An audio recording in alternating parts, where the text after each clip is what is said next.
வெண்பருத்தி நூலெடுத்து வாய் வெடிச்ச பூவெடுத்து நான் அணிஞ்சிட தொடுத்து வச்ச நடினமான மாலை இது.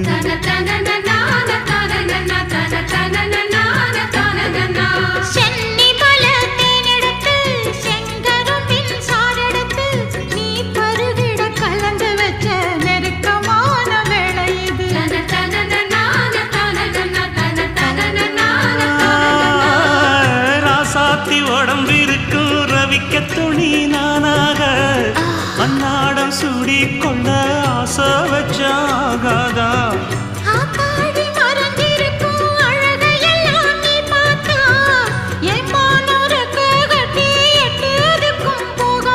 அடிச்சி சக்கரையே எட்டி நீயும் நிக்கிறியே நான் ஏங்கி ஏங்கி பார்க்கிற போறாங்கி பண்ணுறியே.